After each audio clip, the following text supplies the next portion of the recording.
Bonjour et bienvenue dans 333. Aujourd'hui je vais vous parler d'un film de boxe des années 80 dont le titre est Penitentiary 2. De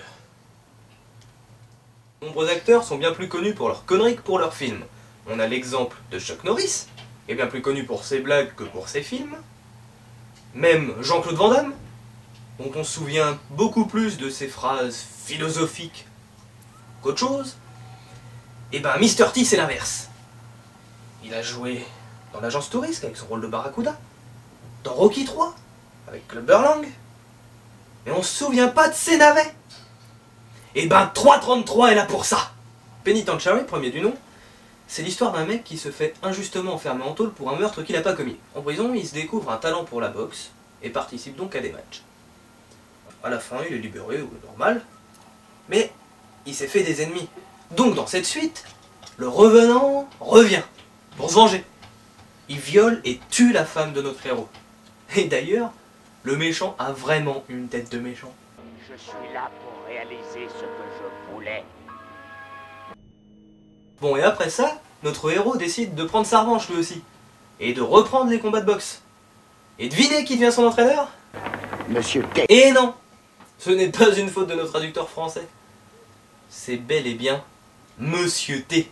Non, non, pas le Mr. T tel qu'on le connaît. Celui-là, il se balade pendant la plupart de ses scènes avec une théière. Vous entendez écrit, mesdames et messieurs, voici... Sur la pochette du DVD, sur toutes les affiches, on voit Mr. T en gros plan. Là, là, là. Mais très vite, il y a un gros problème. Il est passé où Mr. T?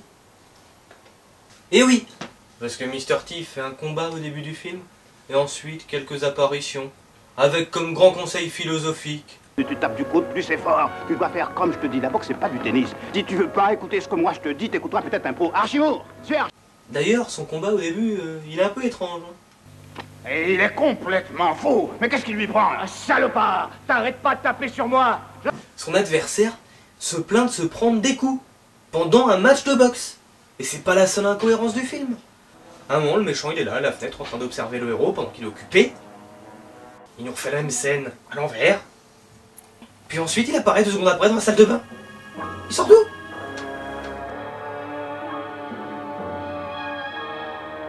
Côté discrétion, le plus fort, c'est son collègue. Le plus surprenant du film, ça reste le début, quand il résume le premier. La conditionnelle ne fut accordée à Martel qu'après l'obligation pour lui de boxer pour Cunningham pendant un temps. Il s'installe provisoirement chez sa sœur, avocate. C'est une caricature de Star Wars, ça? Pour les papiers Non, non, ça, au c'est une service de boxe. son beau-frère Charles, avocat lui aussi. Martel déteste la boxe et ne se présente. Entre les faux raccords et les soucis scénaristiques, oui, le mec il perd sa femme et le lendemain, bah, il drague. Excusez-moi, mais je vous ai vu là, toutes les deux, je me suis dit, elles ont... Ajoutez à ça des voix françaises pourries, des scènes qui ont mal vieilli, et un combat final légèrement décevant, avec Monsieur T, et vous obtenez Penitentiary 2.